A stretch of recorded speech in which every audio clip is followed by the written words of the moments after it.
आजादी को चली बहाने दीवानों की टोलियां, आजादी को चली बहाने दीवानों की टोलियां, खून से अपने लिख देंगे हम इंकलाब की बोलियां, हम वापस लौटेंगे लेकर आजादी का टोला। मेरा रंग दे, मेरा रंग दे बसंती चोला, मेरा रंग दे बसंती चोला, मेरा रंग दे बसंती चोला, माए रंग दे बसंती चोला। ये वो चोला है कि जिस पे रंग चढ़े न दूजा, ये वो चोला है कि जिस पे रंग चढ़े न दूजा, हमने तो बचपन से। हेलो,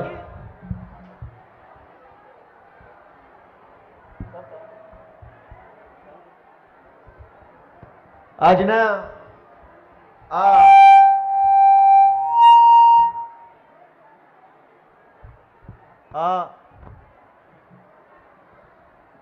આજની આ પ્રેસ કોન્ફરન્સમાં ઉપસ્થિત તમામ આમ આદમી પાર્ટીના મહિલા સાથીઓ, વિશેષ ઉપસ્થિત આપણા રાષ્ટ્રીય આદર્શ અને દિલ્હી સરકારના મુખ્યમંત્રી માનનીય અરવિંદ કેજરીવાલજી, એવા જ આપણા શ્રી મહિલા પ્રમુખ गौरीबेन देसाई, महिला उपप्रमुख श्री रीनाबेन रावल, श्री जवेलबेन वसरा, श्री ईशुदान भाई गढ़वी, श्री इंद्रनील भाई राजगुरु, श्री गुलाब सिंह जी यादव, उपस्थित आप तमामनु आ ऐतिहासिक कार्यक्रम में हूँ स्वागत करूँ छूँ। माननीय अरविंद केजरीवाल जी आज गुजरातना तमाम बहनों ने एक भाई बनीने रक्षाबंधन की गिफ्ट आपवा माटे पधार्या छे, त्यारे हूँ एमनुं गुजरातनी धरती पर स्वागत करूँ छूं। આપણે ત્યાં એવું કહેવાયું છે કે યત્ર નાર્યસ્તુ પૂજ્યન્તે રમન્તે તત્ર દેવતા, કે જ્યાં નારીના અધિકારોનું સન્માન થાય, પ્રગતિ થાય છે, ત્યાં વિકાસ થાય છે। અને આખા દેશમાં જો મહિલાઓના વિકાસ માટે, મહિલાઓને આગળ લાવવા માટે અને મહિલાઓના અધિકારોનું રક્ષણ કરવા માટે, મહિલાઓને સશક્ત બનાવવા માટે દેશની અંદર સૌથી પહેલા જો કોઈએ સારો વિચાર આપ્યો હોય તો માનનીય અરવિંદ કેજરીવાલજી છે। ત્યારે હું માનનીય કેજરીવાલજીને આ પ્રેસ કોન્ફરન્સનું માઇક સોંપતા પહેલા બધા જ બહેનોને, બધા જ ઉપસ્થિત તમામ સાથીઓને વિનંતી કરીશ કે અરવિંદજી બોલતા હોય ત્યારે આપણે બિલકુલ શાંતિ જાળવી રાખીશું, વચ્ચે કોઈ અવાજ થાય એવું નહીં કરીએ। વિશેષ વિનંતી છે બધાને। શ્રી અરવિંદ કેજરીવાલજી।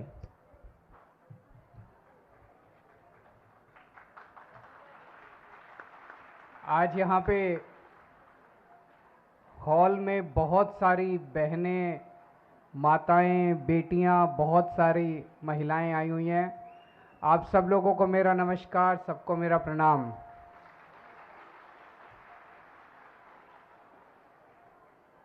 पिछले कुछ महीनों से मैं कई बार गुजरात आया और गुजरात के लोगों का खूब प्यार मिल रहा है, हम लोगों को खूब सम्मान, खूब विश्वास मिल रहा है। पहले लोग कहते थे कि बीजेपी का गढ़ है, यहाँ कुछ नहीं हो सकता, लेकिन जैसे जैसे हम धीरे धीरे लोगों से बात कर रहे हैं, पता चल रहा है कि अंदर लोग कितने दुखी हैं, अंदर लोग कितने डरे हुए थे। अब धीरे धीरे लोगों ने बोलना चालू किया और लोग सामने आना चालू किया है, और लग रहा है कि 27 साल के बीजेपी के गंदे शासन के बाद लोग अब बदलाव चाहते हैं। लोग उनको उखाड़ के एक नई किस्म की राजनीति करना चाहते हैं गुजरात के अंदर। आम आदमी पार्टी पिछले कुछ महीनों से एक पॉजिटिव कैंपेन चला रही है। हम कह रहे हैं कि अगर हम सत्ता में आए तो हम क्या करेंगे। हम कह रहे हैं कि हम सत्ता में आए तो हम वही अच्छी अच्छी चीजें करेंगे जो हमने दिल्ली में करके दिखाई हैं। हम झूठे वादे नहीं करते। हम कह रहे हैं कि हम वही चीजें करेंगे जो पंजाब में कर रहे हैं हम लोग। हम झूठे वादे नहीं करते। हम स्कूल बनाएंगे, हम अस्पताल बनाएंगे, हम रोजगार देंगे, हम बिजली देंगे। जनता के मुद्दों की बात कर रहे हैं। बीजेपी कांग्रेस वाले वो बात नहीं करते। बीजेपी कांग्रेस वाले आते हैं, एक दूसरे को गालियां देते हैं, चले जाते हैं, जनता को तो कुछ मिलता नहीं है। और दोनों की सेटिंग है बीजेपी और कांग्रेस की। पहली बार लोगों को एक अच्छा विकल्प मिल रहा है, पहली बार लोगों को लगने लगा है कि हमारी समस्याओं का समाधान होगा। हम जनता के बीच में गए, जनता ने कहा कि बिजली बहुत महंगी है और इतनी महंगाई में हमसे अपने बिजली के बिल नहीं दिए जाते। किसी के घर में एक छोटा सा घर है, एक कमरे का घर है, उसमें एक पंखा, एक टीवी, एक फ्रिज, एक ट्यूबलाइट, और उसका 5,000 का 10,000 का बिल आ रहा है। वो अपना बच्चे पालेगा कि अपने बिजली के बिल भरेगा? तो हमने गारंटी दी, पहली गारंटी हमने दी कि जैसे दिल्ली में हमने सबकी बिजली मुफ्त कर दी, पंजाब में हमने सबकी बिजली मुफ्त कर दी, ऐसे गुजरात में हमारी सरकार बनेगी तो 3 महीने के अंदर गुजरात के लोगों की बिजली मुफ्त करेंगे।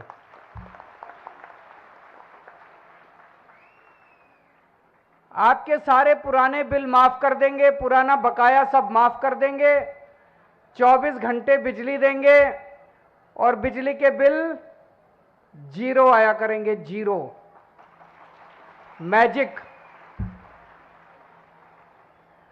फिर हमने दूसरी गारंटी दी, हमें पता चला कि बहुत बच्चे बेरोजगार हैं, बहुत दुखी हैं बच्चे। हमने दूसरी गारंटी दी कि हमारी सरकार बनेगी, हम हर बच्चे के लिए 5 साल में रोजगार का इंतजाम करेंगे और जब तक रोजगार नहीं मिलता तब तक उनको 3,000 रुपए महीने के हिसाब से बेरोजगारी भत्ता देंगे।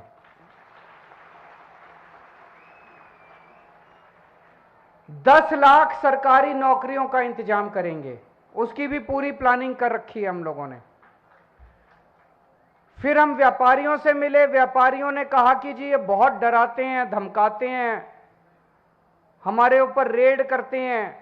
ये सब बंद करेंगे, रेड राज बंद करेंगे, व्यापारियों को धमकाना डराना बंद करेंगे, व्यापारियों को खुलेआम इज्जत से व्यापार करने की छूट देंगे। उनके व्यापारियों के जितने मुद्दे थे उनके ऊपर हमने बात की। फिर हम आदिवासी समाज में गए, आदिवासी समाज के मुद्दों की बात की। तो 4 गारंटी दे चुके हैं, आज 5वीं गारंटी है, महिलाओं के लिए गारंटी है।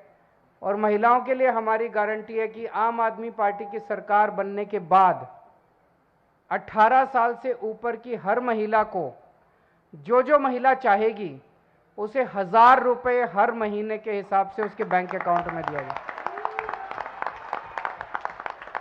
होना चाहिए कि नहीं होना चाहिए? ये बोलते हैं फ्री की रेवड़ी है, फ्री की रेवड़ी है कि अधिकार है, हक है? फ्री की रेवड़ी नहीं है, अधिकार है, आपका पैसा है, आपको वापस मिलना चाहिए। स्विस बैंकों में नहीं जाना चाहिए, जनता को मिलना चाहिए। कुछ लोग कहते हैं कि 1,000 रुपए क्यों दोगे? मैं ऐसी बहुत सारे बेटियों को जानता हूं, 18 साल की, 19 साल की, 20 साल की, जिसका कॉलेज में एडमिशन तो हो जाता है, पढ़ने में तेज है, लेकिन पिताजी के पास आने जाने का, बस का किराया देने का खर्चा नहीं है, उसकी पढ़ाई छूट जाती है। ऐसी कई बेटियां हैं जिसका कॉलेज में एडमिशन हो जाता है लेकिन कॉलेज की फीस देने के पैसे नहीं है पिताजी के पास, उसकी पढ़ाई छूट जाती है। उनको 1,000 रुपए देंगे। ऐसी बहुत सारी बेटियां हैं जो अपनी पढ़ाई पूरी कर पाएंगी जब उनको 1,000 रुपए मिलेंगे। ऐसी बहुत सारी बहनें हैं, शादीशुदा बहनें हैं, घर चला रही हैं। इतना महंगाई का जमाना है, घर का खर्चा नहीं चलता, पति की तनख्वाह उतनी है, तनख्वाह बढ़ती नहीं है, लेकिन खर्चे बढ़ते जा रहे हैं। उनके हाथ में 1,000 रुपए जाएगा तो वह हो सकता है अपने बच्चे को थोड़ा सा और फ्रूट्स खिला देगी, थोड़ा दूध पिला देगी, थोड़ा सा अपने बच्चों के लिए कुछ और खर्चा कर देगी। हमारी जितनी माएँ हैं, बुजुर्ग महिलाएं हैं, बेटी घर में आती है, माँ का मन करता है कि उसके हाथ में कुछ रख दूं, करता है कि नहीं करता है? लेकिन माँ को फिर बेटे की तरफ देखना पड़ता है। बेटा देता है तो बेचारी कुछ करती है, बेटा नहीं देता तो अपना मन महसूस के बैठ जाती है। अगर माँ के हाथ में 1,000 रुपए होंगे तो उसको बेटे की तरफ, पति की तरफ देखना नहीं पड़ेगा। वो अपना अंदर जाएगी, संदूक खोलेगी, पैसे निकालेगी और बेटी के हाथ में रख देगी, उसको बड़ा सुकून मिलेगा।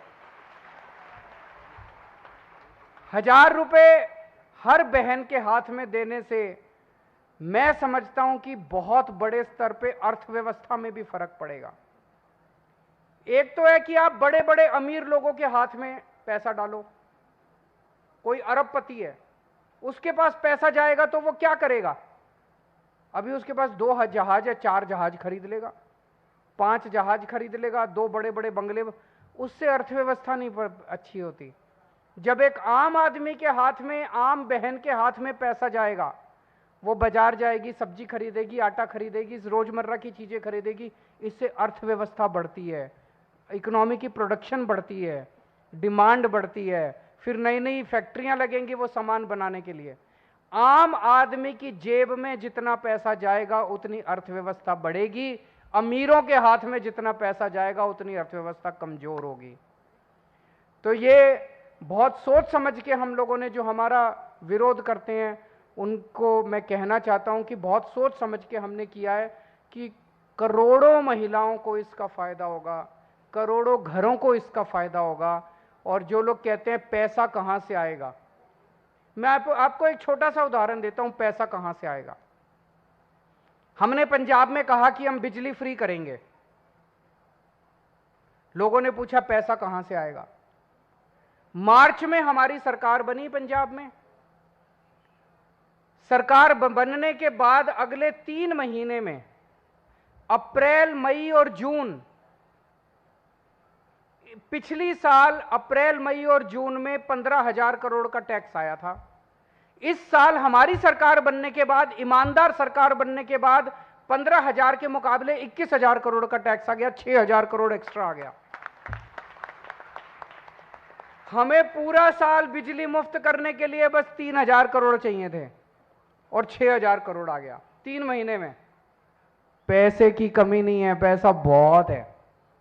ये लोग सारा पैसा अपने अमीर दोस्तों पे उड़ा देते हैं, उनके कर्जे माफ कर देते हैं, उनके टैक्स माफ कर देते हैं, जनता से जीएसटी लेते हैं और सारे पैसे अपने दोस्तों पे उड़ा देते हैं। ये बंद करेंगे, भ्रष्टाचार बंद करेंगे, ईमानदारी से सरकार चलाएंगे, जनता की सरकार चलाएंगे। मेरे को अब 7 साल हो गए दिल्ली सरकार चलाते हुए, एक ही चीज सीखा हूं, सरकार में पैसे की कमी नहीं है, नीयत की कमी है। अच्छी नीयत वाली सरकार आएगी, सब कुछ होगा। अब मैं एक और मुद्दा उठाना चाहता हूं। एक पुलिसकर्मी की बेटी ने मुझे एक खत लिखा है, उसने अपने पापा का दर्द लिखा है उस खत के अंदर, गुजराती में यह खत। मैं गोपाल भाई से कहूंगा कि उस खत को पढ़ के सुनाएं। ગુજરાતમાં છેલ્લા ઘણા સમયથી પોલીસ ગ્રીડ પે બાબતે પોલીસ જવાનોમાં અને એમના પરિવારની અંદર એક પીડા છે અને વારંવાર તેઓ પોતાની પીડા વ્યક્ત કરે છે, પરંતુ સરકારમાં બેઠેલા ભાજપના માણસો દ્વારા વારંવાર પોલીસને દબાવી દેવામાં આવે છે, બદલીઓ, સસ્પેન્શન, ખોટી એફઆઈઆરો। પરંતુ આજે પોલીસ પરિવારમાંથી કોઈ એક દીકરીએ અરવિંદજીને એક પત્ર લખ્યો અને એ સોશિયલ મીડિયામાં પણ મૂક્યો, મને પર્સનલી મોકલ્યો। મેં અરવિંદજીને વાત કરી કે ગુજરાતમાં પોલીસ પણ ખૂબ પીડાય છે અને હું પોતે પણ પોલીસ તરીકે અગાઉ નોકરી કરી ચૂક્યો છું, એટલે વિશેષ લાગણીથી મેં અરવિંદજીને વિનંતી કરી અને આજે એ પત્રમાં લખ્યું છે, આદરણીય કેજરીવાલજી, દિલ્હી મુખ્યમંત્રી, જય હિન્દ સાહેબ। સાહેબ, આપ પર અમને સમગ્ર ભારત ગૌરવ લઈ રહ્યું છે, ત્યારે ટૂંકમાં એટલું જ કહેવાનું કે આપ ગુજરાતની પોલીસની સ્થિતિ, નોકરીના કલાકો, પોલીસનો પગાર, તેમના ભથ્થા અને પોલીસ ફોર્સનો દુરુપયોગ આ વિશે માહિતી પ્રાપ્ત કરશો જી। આપ પણ ચોંકી ઉઠશો કે સમગ્ર ભારતમાં ગુજરાત પોલીસની સ્થિતિ શું છે। હવે 2023માં ગુજરાતમાં આમ આદમી પાર્ટીની સરકાર બનવાની છે, તે નિશ્ચિત છે, ત્યારે આપ ગુજરાત પોલીસની વેદનાને સમજીને એમને ન્યાય અપાવશો જી। અમને હવે માત્ર આપ પર ભરોસો અને છેલ્લો વિશ્વાસ રહ્યો છે, કેમ કે આપ સત્યના ભેખધારી છો, કેમ કે ત્યારે અમે આપશ્રીના મુખ દ્વારા આ વાત સાંભળવા માંગીએ છીએ, પોલીસની નાનકડી દીકરીના વંદન। તો પોલીસ પરિવારની એક દીકરીએ પોતાના પિતા વતી વેદના માનનીય અરવિંદ કેજરીવાલજીને રજૂ કરી છે। આ બાબત દર્શાવે છે કે ગુજરાતમાં સરકારમાં બેઠેલા જે કોઈ પણ લોકો છે એમના ઉપર કોઈને ભરોસો નથી। હવે આખા દેશને અને ગુજરાતના તમામ લોકોને ભરોસો માનનીય અરવિંદ કેજરીવાલજી ઉપર છે, એટલે એમણે અરવિંદજીને વિનંતી કરી છે।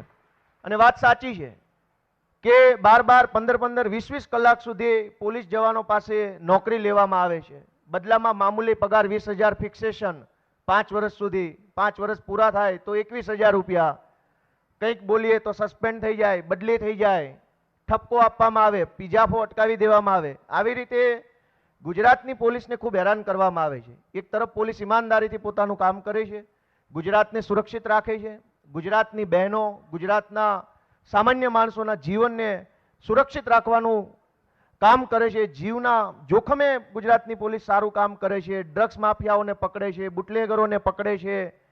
તમામ પ્રકારે ગુજરાત પોલીસ પોતાનું યોગદાન આપે છે. બદલામાં માગે છે શું? એક નાનકડો એવો ગ્રેડ પગાર કે ગ્રેડ પે વધી જાય, 5 પૈસા ઘરમાં વધારે આવે તો બાળકોને ભણાવી શકાય. આજે માનનીય અરવિંદ કેજરીવાલજીએ ગુજરાત પોલીસની વેદનાને સાંભળી છે. હું માનનીય અરવિંદજીને વિનંતી કરું આગળની વાત करें.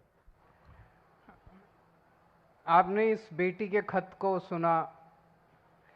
सबसे पहले तो मैं उसे कहना चाहता हूं कि आपने हिम्मत करके मुझे चिट्ठी लिखी और आपने हमारे ऊपर इतना विश्वास जताया कि आपने अपने गुजरात के मुख्यमंत्री को नहीं लिखा, आपने दूसरी पार्टी वालों को नहीं लिखा, आपने हमें लिखा और कहा कि हमें आपसे उम्मीद है. मैं आपका तहे दिल से बच्चे शुक्रिया अदा करता हूं और मैं ये कहना चाहता हूं कि आपके इस विश्वास को हम टूटने नहीं देंगे, आपके विश्वास को हम पूरा बढ़ाएंगे. मैं गुजरात के सभी पुलिसकर्मियों को भी कहना चाहता हूं, मेरे को कई सारे पुलिसकर्मी मिलते हैं, अकेले में मिलते हैं, सब लोग कहते हैं कि अब आम आदमी पार्टी से ही उम्मीद है. वो लोग सामने नहीं आ सकते, उनकी मजबूरी है. मैं उन सबको कहना चाहता हूं कि आप एक बार लग के अपने अपने तरीके से जो जहां है वहां काम करते हुए अपनी नौकरी को खतरे में नहीं डालना. आप अपने अपने तरीके से आम आदमी पार्टी को समर्थन कीजिए, आम आदमी पार्टी को सरकार बनाने के लिए पूरा दम लगाइए. मैं आपको भरोसा देता हूं कि जो अभी 20-20 हज़ार रुपये महीना एक पुलिस वाले को एंट्री पे तनख्वाह मिलती है, 20,000 रुपये में क्या होता है? 20,000 रुपये में तो कुछ भी नहीं होता. एक पुलिस वाला अपने घर का खर्चा कैसे चलाएगा? पूरे देश में सबसे कम तनख्वाह पुलिस में, सबसे कम तनख्वाह गुजरात में मिलती है और सबसे कठिन परिस्थितियों के अंदर गुजरात पुलिस काम कर रही है. हमारी सरकार बनेगी, पूरे देश में जो सबसे बेस्ट तनख्वाह मिलती है किसी भी राज्य के अंदर, वो गुजरात के अंदर लागू करेंगे. गुजरात की पुलिस को उनको पूरी तनख्वाह दिलाएंगे, उनके वर्किंग कंडीशन को सुधारेंगे और फिर हम उम्मीद कर सकते हैं कि वो गुजरात के लोगों की सुरक्षा अभी भी अच्छी कर रहे हैं, लेकिन और मुस्तैदी के साथ और अच्छे तरीके से वो गुजरात के लोगों की रक्षा करेंगे.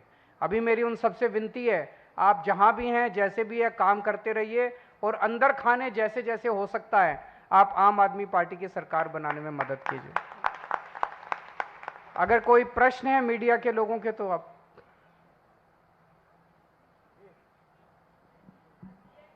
मेरा नाम सौरभ बख्तानिया, मैं इंडिया टुडे ग्रुप से हूँ. उत्तर प्रदेश के सीएम योगी आदित्यनाथ ने एक ट्वीट किया है, कहा है कि 60 साल से ऊपर की जो महिला होगी उनको मुफ्त में ट्रैवल करने दिया जाएगा सरकारी बसेस में. उस पर आपकी क्या प्रतिक्रिया है? और दूसरा, जो आने वाले चुनाव में आपकी पार्टी महिलाओं को कितना रिप्रेजेंटेशन देगी और उसके लिए आपकी कितनी तैयारी है? मैं भी आज वो एक्चुअली पढ़ के थोड़ा सा दंग रह गया था. योगी जी, प्रधानमंत्री जी ने खुल के बोला है कि भाई ये फ्री की चीजें नहीं होनी चाहिए और योगी जी ने कहा है कि भाई हम तो देंगे. तो पता नहीं लगता है कुछ लड़ाई झगड़ा हुआ है या क्या है, मैं तो जानता नहीं हूँ. वो तो उन्हीं से, आप ये प्रश्न उन्हीं से पूछिए कि उन्होंने अपने बॉस के खिलाफ ऐसे क्यों काम किया. उसका जवाब मैं तो नहीं दे सकता. मेरा नाम किशन काटेलिया है, मैं गुजरात फर्स्ट न्यूज़ से हूँ.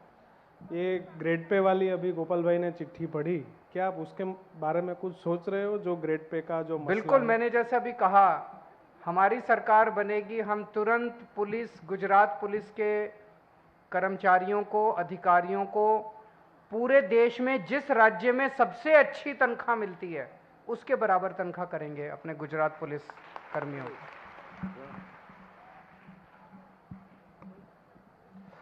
केजरीवाल जी, मैं भूपेंद्र सिंह, न्यूज़ 24 से.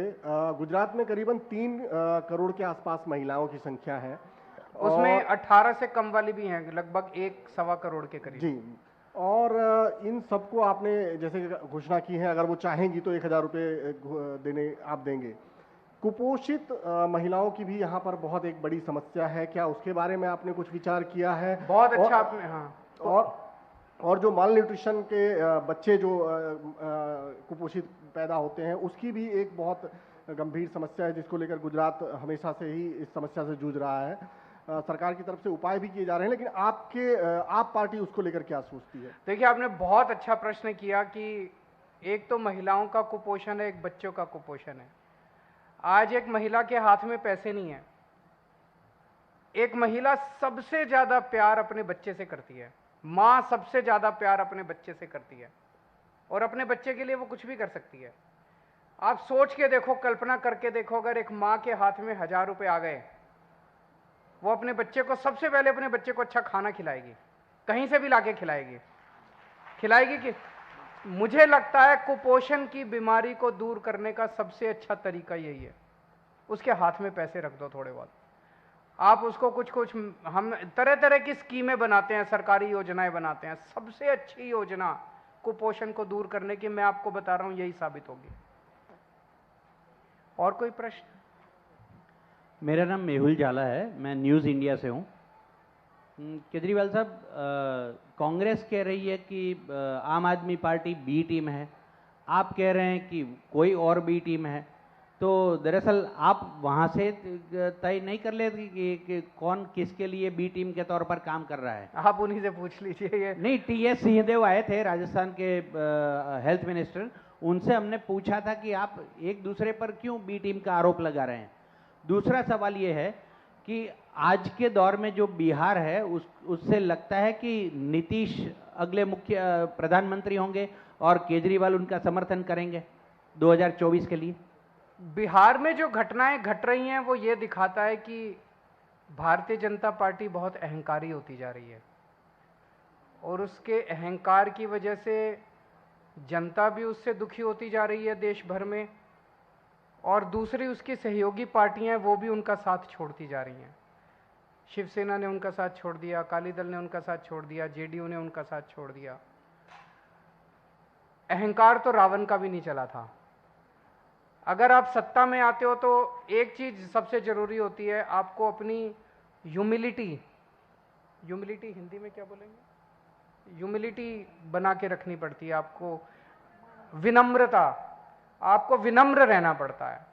आपको जनता के आगे हाथ जोड़ के लोगों के सामने पूरी विनम्रता के साथ काम करना पड़ता है। अहंकार आ जाता है तो फिर आपका पतन शुरू हो जाता है।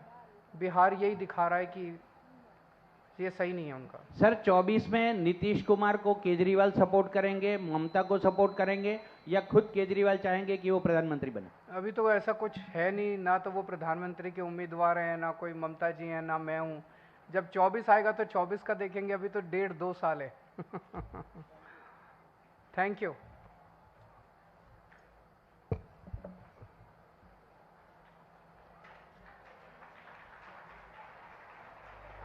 मेरा रंग दे बसंती चोला, मेरा रंग दे बसंती चोला, मेरा रंग दे बसंती चोला, मेरा रंग दे बसंती चोला। हो आज रंग दे, हो माए रंग दे, मेरा रंग दे बसंती चोला, मेरा रंग दे बसंती चोला।